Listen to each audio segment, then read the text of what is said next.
Hey guys, and welcome to the Working Money channel. Jim Cramer urges viewers just to buy Bitcoin. Are you kidding me, man? This one coming courtesy of Ian Binns here on Twitter. Well, the Bitcoin price looks fairly high right now. I mean, I would not be advising to buy Bitcoin at this particular moment in time, me personally. Of course, that is not financial advice. You guys should be doing what you want to do. Right now, Bitcoin, though, is hovering in and around 37,700, guys. It's getting back up to that inter-year high that we saw of about $38,000. We've touched this level of resistance a couple of times now, starting back over here. So this is Bitcoin on the hourly. So back over here on November the 9th, we hit $38,000. And then again over here, November the 15th. And then again, we pierced through that level, but not by much. Just wicked up on November the 24th, which is today, Friday, November 24th, Black Friday. But now Bitcoin has come back down. So, it really is testing this level up here of resistance, but we still have yet to see any meaningful activity, for Bitcoin to continue to make its way up. Now, let me throw this on the 4-hour and let me show you guys what has happened in the past. Just one more example, not to say that this is going to happen again, but guys, Bitcoin on the 4-hour. And if you take a look back in June, okay, when we saw Bitcoin pretty much do the exact same thing, hit this level of support up here, and this would have been 31,400. It did wick up, hit it again, and then it did hit it again, pierce through it the third time before coming back down and correcting nearly 17-18% right down and around here before we saw this next push to the upside. So, I still think it's fairly early on in this cycle. I think we are still going to see some retracements. And when that happens, I'm going to be sharing my thoughts with my Patreon subscribers at patreon.com/workingmoneychannel. The $10,000 plus portfolio is looking robust. But you know what? I'm thinking there might be some more coins to add if we do see these moves for Bitcoin on the chart. I guess we just got to wait and see. The other thing I wanted to mention is that Ledger is offering a Black Friday sale. Receive up to $50 of Bitcoin when purchasing a Ledger while stocks last. So it's a Black Friday promotion that they have every year. I personally have 2 Ledger Nanos. I keep one as a backup just in case. But you know what, guys? I've never really had any problems. I've been using them since 2017, since I got into the crypto space. I do have an affiliate link in the description of this video. If you guys want to use it, you can get up to $50 in Bitcoin. And just think about that, $50 of free Bitcoin at this point in time. Well, think of it. I mean, the market goes higher. We're expecting the market to go higher. We're expecting Bitcoin to see new highs. And guys, it's only year 2 in this 4-year cycle. So, you take the $50 of Bitcoin, and this is a free $50 of Bitcoin, okay? Free $50 of Bitcoin if you purchase a Ledger Nano. And, let's say Bitcoin does go up and doesn't even hit the full fib, goes up 450%. Let's say it goes up to the 3.618 in 2 years. Well, that $50 in Bitcoin, that is now worth 275.5. That is now worth about $275. So essentially, Ledger is giving you $275 if you do keep the Bitcoin and don't sell it right away. They have other deals here, guys. Again, you can use my affiliate link if you're interested. You don't have to use it, but I thought it was a good idea to let you guys know about the sale they are having. It is going to be lasting, for as long as they have supplies. Well, whale alert here. Also mentioned this, ARK Invest CEO Cathie Wood's quietly decreasing her Bitcoin exposure while publicly touting her bullish outlook. So something else that we got to pay attention to, this Bitcoin trajectory, the move up, has been quite exciting over the last several months. But guys, we are bound to see a retracement. We are still so early on in this. And Cathie Wood, even though she's saying, I'm bullish on Bitcoin, apparently she is quietly dumping her Bitcoin holdings and probably going to buy back in once we do see that retracement. The post Cathie Wood's ARK Invest quietly dumped Bitcoin holdings despite public bullish stance appeared first on Coinpedia in a recent development that has raised eyebrows in the crypto community. Cathie Woods appeared to be reducing her firm's Bitcoin exposure despite her public stance, and that, she remains bullish. Obviously, she sees an ambitious price target, $1.4 million, and I don't think that's going to be in this bull run. I think that is projected far in the future. However, her optimistic predictions have been constant, with the crypto news cycle influencing investor sentiments significantly. So, guys, another big institutional trader, Cathie Wood of ARK Invest, has dumped part of her Bitcoin position, probably in hopes of rebuying back in if we do, in fact, see a retracement. Let's not forget, after these pumps, guys, we have routinely seen retracements of 20%. What one was this? This one was about 20% also. And here we've got, where do we got here? Here we've got Another 20%. What do you know? 20% across the board. So guys, if this is the high, I mean, it's very likely we could see a Bitcoin back down. And check that out. Bitcoin down 20% from this high would bring us right back to that nice round number of $30,000. That's either something that should make you go, or maybe just a coincidence. XRP here, right now trading at about 61.8. So XRP moving in tandem pretty much with the rest of the market. We've also got news from the Vechain camp, guys. Eisenreich posting this. We are committed to promoting sustainable learning and participation. What's exceptional is that we can do this with the world's most trusted, respected, and legally compliant crypto platform, guys. This coming from Coinbase, as over 160,000 new Vechain vet addresses were just opened up in the last 20 days. So since this month started, Vechain has welcomed 160,000 new addresses as the blockchain network continues to reap the benefits of its partnership with established industry players. A key partnership has been with Coinbase through the Learn program, where Vechain has been able to showcase its capabilities to over 100 million Coinbase users. Now, Vechain, a very interesting crypto because, it has been available. However, now that Coinbase is offering Vechain, I think this is really going to open up the doors for more onboarding and offboarding in this crypto bull run. So, the last time we saw VET really kind of ramp up since the beer flu market downturn, March 2020, we did see it go up about over 14,000%.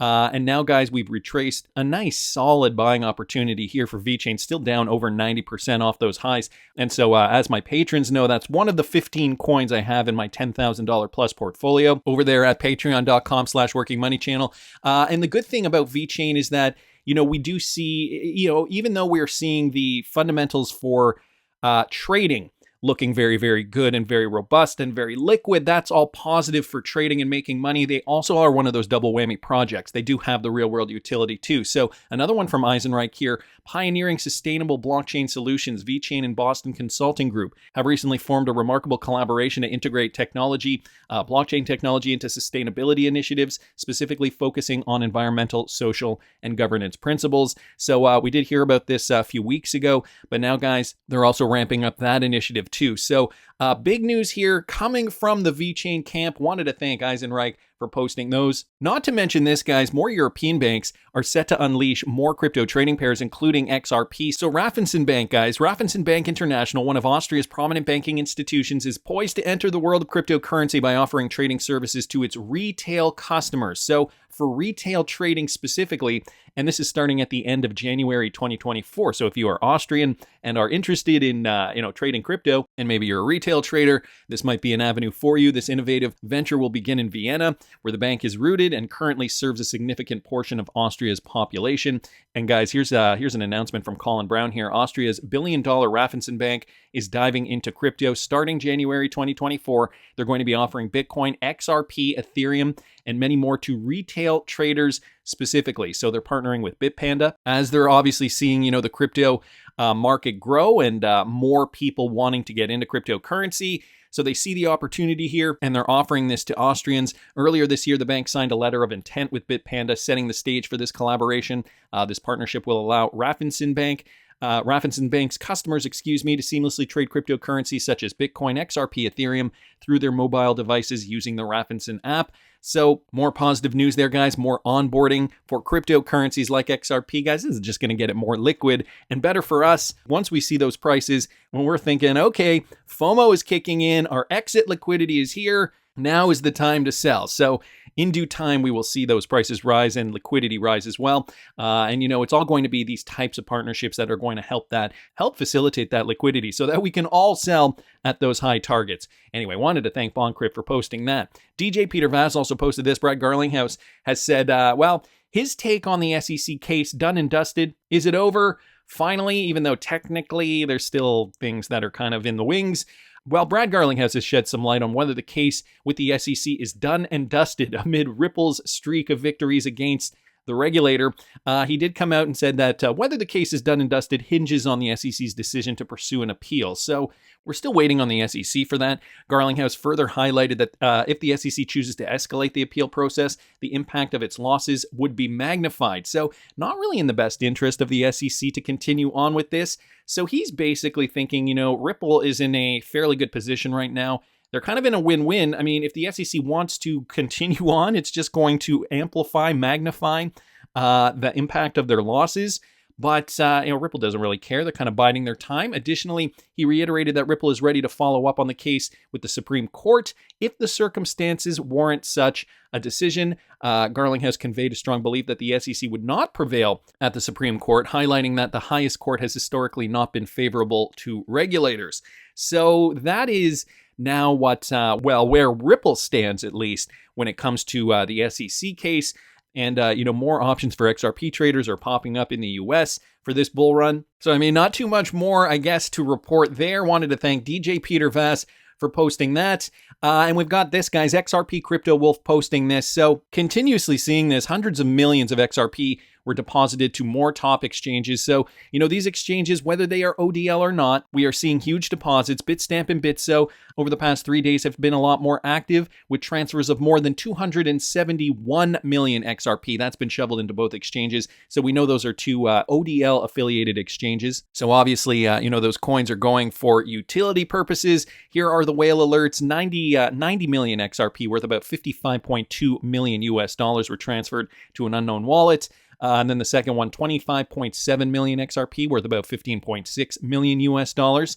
So the utility doesn't stop. That's a fact. We're continuously seeing ODL exchanges transferring XRP to and from. And, still, I got to maintain, still, these amounts are just not what it's going to take yet for XRP price to really kind of hit that optimal amount before the demand's really needed from the entire market. Think, guys, there's 100 billion coins in existence, and some of them are still in escrow. So Ripple planned this very, very strategically. Probably wanted to give the market a bit of a buffer, I guess we could call it, for all the testing, for, for the sandbox, the testing, the pilots, all that stuff, the ODL. Even the on-demand liquidity is, even though we see these numbers, we see 15 million, 25 million XRP moving from here to here. This really is a pittance compared to what really will happen once we see huge inflows and outflows from not just institutional grade trades, but everything being tokenized on the XRP ledger. Let's not forget. And so speaking of that, I happen to see this from Ido Farina. Boom, Ripple has been communicating with the UK government with regards to NFTs and the XRP ledger. So, we're focused on payments. We have been focused on payments for so long. But guys, there are so many more applications. And although we know about NFTs, we kind of don't really have a sense of how far along they are with this. But guys, apparently Ripple has been communicating with UK Parliament. And so I took it upon myself to find this document online. I was looking for a date here. I don't know where this is from, but it was after 2020 because they do reference a 2020 paper here from David Schwartz. So this would have been after 2020. Obviously, NFTs came about in 2021. So here's where it stood, okay? Ripple welcomes the opportunity to feed into the digital culture, media, and sports, the DCMS, select committee's call for evidence on non-fungible tokens and the blockchain. As a strong advocate for robust, sensible regulation, we are encouraged by the UK government and the UK Parliament's supportive approach to innovation in the crypto asset and blockchain space. We support their interest in understanding the benefits of NFTs to the UK economy and what the optimal regulatory approach might be to them. So Ripple going to be regulating, going to be creating, I guess, a framework or creating an ecosystem where I guess we are going to see more, institutional grade NFT adoption as well. Forget about the Bored Apes, forget about the JPEGs that you can, basically screen grab, cut and copy and paste somewhere. These are NFTs that are going to be utilized for the tokenization and ownership, identification of goods. Using blockchain technology, Ripple allows financial institutions to process payments instantly, reliably, cost-effectively. So they talk a little bit about the payments there. But guys, this really piqued my interest considering this is, on the UK government's website, committees.parliament.uk. And they want to regulate the use case, not the technology. The right policy approach to NFTs is one of the key elements that the UK government highlights here. So I wanted to thank Ido Farina just for mentioning that. Now, back to the US. Michael Branch posting this. Okay, Uphold CEO details Uphold's role in Ripple liquidity provider to process $5 billion in payments annually. Simon McLaughlin recently did an interview with Digital Perspectives. McLaughlin first explained the Ripple payments. Ripple's payment protocol offers a vital solution for international companies seeking efficient cross-border fund transfers. And he noted that Ripple solves the challenge of the global movement of funds using XRP, of course. But what are the mechanics behind this? The Uphold CEO delved into the mechanics of the Uphold Ripple partnership. McLaughlin disclosed that Uphold is set to play a pivotal role in Ripple's network as one of its liquidity providers. He explained that when a large company utilizes Ripple payments, it will be an account on Uphold pre-funded with XRP by Ripple. So they are going to be the go-to to leverage that XRP. As I was saying, this partnership was obviously well thought through. Obviously, they do need a BitSo or a Bitstamp or a Coins.ph in the US, and Uphold is filling that position. So Uphold's going to be the liquidity provider. This is another reason why Uphold has so much XRP, in my opinion. Importantly, McLaughlin stated that Uphold will operate as a regulated entity, covering corridors in the UK, Europe, and the US initially, with plans to expand to Brazil in the coming year. So that is big, guys. And even just down here, Uphold and Ripple collaboration could process $5 billion yearly. Furthermore, the host inquired about the anticipated volumes Uphold anticipates processing in collaboration with Ripple. McLaughlin noted the firm has no precise forecasts, but indicated an initial annual expectation of around $5 billion annually. And guys, that is just from the Uphold ODL usage of XRP. Moreover, he emphasized the potential for significantly higher volumes, especially with the maturation of regulatory clarity in certain parts of the world. And so I think it's safe to say that everywhere in the world is regulating crypto, whether it be at their own pace, whether some are further ahead or not. Everywhere on planet Earth is going to have some type of crypto regulation. So, you encompass the entire world's need for these types of payments, higher volumes, guys, and Uphold here looking to fulfill those possibilities. So some great news here. Wanted to thank, Digital Perspectives, obviously, for the initial interview here, but also Michael Branch. Wanted to thank him for posting that. So IPO soon? Are we going to see that Ripple IPO? And what's going to be the ticker symbol? And how is that going to affect XRP price? I recently talked about an IPO and how that could, in fact, boost the XRP price. If you guys didn't catch that video, I'll see if I can find it, and I'll link it up here in the top right-hand corner. I mean, the theory goes as such, with the Ripple IPO in the wings, and I mean, Ripple's not going to be the only company. There are so many different fintech companies that I think are waiting in the wings, waiting for this bull run to really take off, and I have a feeling that, maybe they were thinking of doing it back in 2021, but of course with the SEC lawsuit, that really didn't materialize. Remember, Ripple was the biggest crypto lawsuit at the time.